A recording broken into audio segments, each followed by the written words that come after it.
I got a letter after the Medicine Buddha retreat from somebody who regularly attends Abbey things, and she really loved the retreat. She said it really helped her open her heart and connect with the Medicine Buddha, and she's finding that she's not as jealous and so on as usual, which is really nice. But she said, in going forward in her practice, she said the challenges for me are staying present or focused during my practice and study and overcoming fear. I fear, for example, that I will not develop enough to overcome samsaric difficulties when I'm too infirm to practice and study. Will my mind abide in equanimity then? How will my Dharma practice sustain me?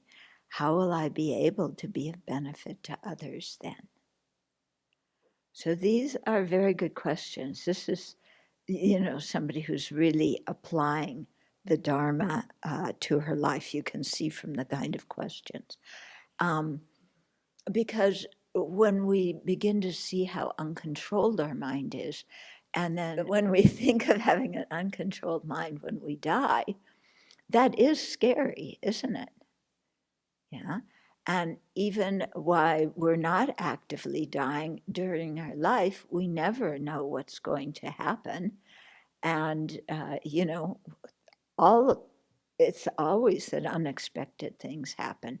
And so if, the instant something unexpected happens, we tighten and we contract in fear, then forget about having a peaceful death. Even in life, when something happens, we can't handle it. Yeah, we go too much into fear. So, I think one of our American patriots said, "There's what is it? The only thing to fear is fear itself." Yeah, I'm talking about fighting the enemy of the self-grasping and the self-centeredness. Okay, so what she's asking here is, how do I deal with that fear that comes up? Yeah, without letting it overwhelm me, and how can I make it something that really invigorates my Dharma practice? So here too, I think if we're quote, quote, afraid of the fear, in other words, if we realize that fear, whether we're alive in unpredictable situations or at the time we die, we see that fear completely takes us away and is very harmful, then we become, quote, quote, afraid of the fear. But this isn't a panicked afraid of the fear. Panic is just regular old fear, and the Buddha didn't need to teach us how to be afraid of regular old fear and how to panic and how to freak out and how to shut down. We can do that all by ourselves. Buddha didn't need to teach us. But what being afraid of the fear means is knowing that we have an uncontrolled mind and not wanting to have that kind of uncontrolled mind, either during unpredictable situations in life and definitely not at the time of death. And then letting that invigorate our Dharma practice. Okay? And so that's why we meditate on death and impermanence in Buddhism. It's not to get depressed. Again, anybody can do that. Yeah, but it's to really make us think about what is important in our life. And so when she says, will my mind abide in equanimity then? Okay, so when you're dying, you want to be able to accept whatever is happening. You don't want to necessarily follow all the visions and appearances in your mind, but you don't want to go like that too, because whenever we tighten and we go into panic or fear or whatever, we can't relate to a situation as it is. We're too involved in our namtok, our superstitious thought, the story we're telling ourselves. So we can't even really see the situation, yeah? Let alone have equanimity and kind of accept it and deal with it in a wise way. So if we want to have that kind of equanimity at the time of death, then we have to practice it in our life. Okay, now, I don't know about your life, but I have all sorts of unexpected things happen, even in my very predictable life. Okay, so, you don't, we haven't left the Abbey very much since the COVID lockdown. So the people we encounter are fairly predictable. They're very nice people, that's predictable. And yet every day somebody says something and I go, why are they saying that? They shouldn't be talking like this. Yeah. So equanimity is out the window. Yeah. Immediately a story starts of, they shouldn't be saying this and they mean this and da da da da da da da. Okay. So to be able at that moment to catch and say, I'm in reactive mode. Yeah. I'm writing my own horror story. And let's just accept this as an appearance to the mind. And I find when I say those words to myself, this is an appearance to the mind, it takes a lot of the juice out of the situation. Because an appearance to the mind is very different than this is real according to what I think it is. Yeah, it's just an appearance. Okay, like when you watch TV, it's an appearance to the mind. Yeah, of course, we watch movies on TV, we watch the news. Yeah, there's no people in that box in front of us, but we react towards what we see in the movie and on the news as if there's real people there in that box. Yeah, and we get upset. He put Jim Jordan on the commission to investigate January 6th. Oh, and wait a minute, it's just a box with some appearance on a screen. Why do I have such strong reactivity to that?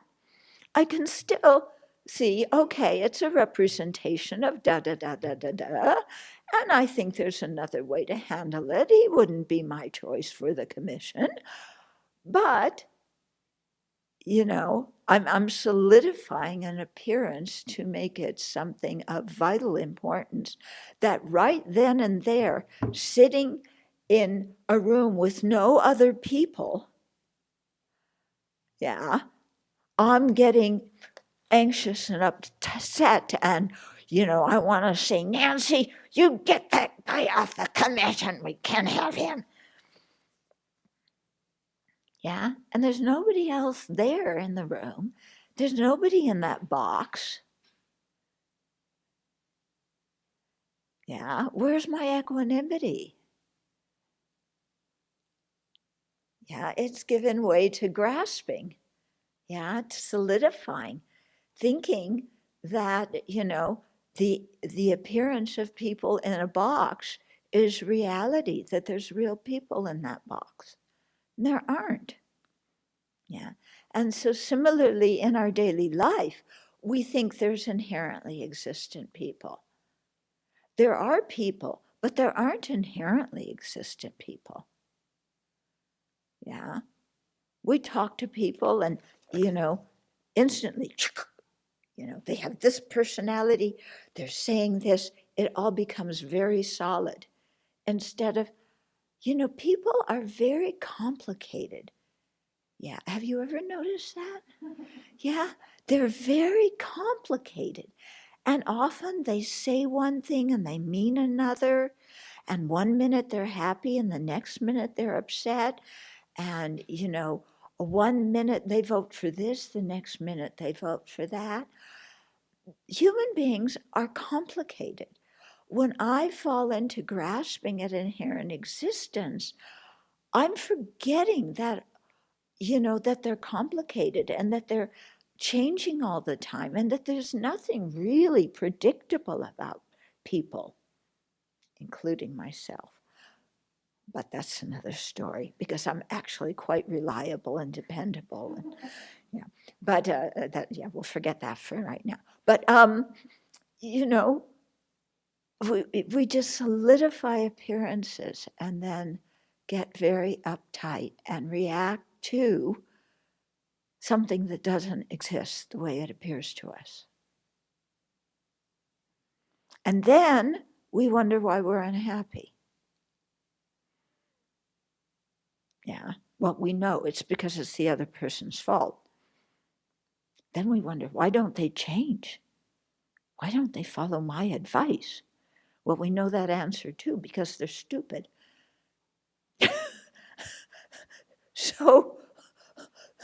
So where does that get us? Okay? Where does that get us? It gets us nowhere. Yeah? So better just to say, it's an appearance to the mind and relax.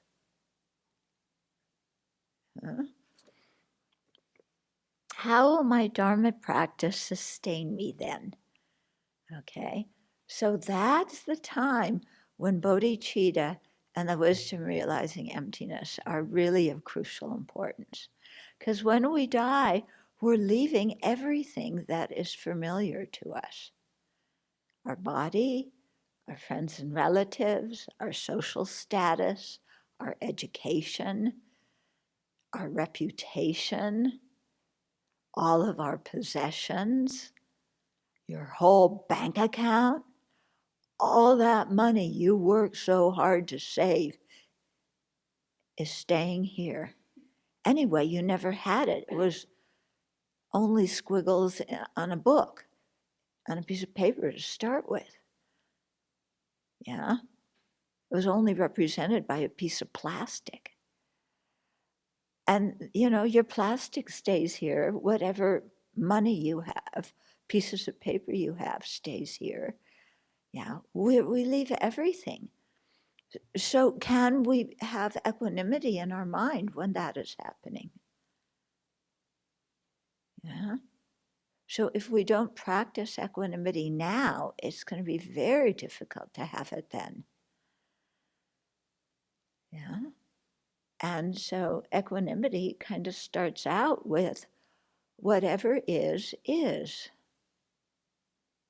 We know that already, but we don't integrate that into our life. Yeah. Whatever is. Yeah. So maybe somebody comes to the Abbey that we don't like. Somebody I don't like comes. Okay. Yeah. I don't have to roil and create a mess. And I don't even have to put that person into a box and say, I don't like them, therefore they're here today, so I'm still not going to like them, even though I haven't talked to them in 10 years, but they showed up today. Yeah. So do you see how we so often just fabricate things in our mind and then solidify them into inherent existence and then react to our own mental fabrications? Okay, so this is where, equanimity is really, really important. Mm-hmm. And one way to practice it here at the Abbey, or anywhere in your life, at your job or wherever, because unexpected things are always happening. And as soon as you have a plan, that's what won't happen. So just every time that happens, to say, an appearance to the mind. Yeah. change, impermanence. Imagine that. Yeah.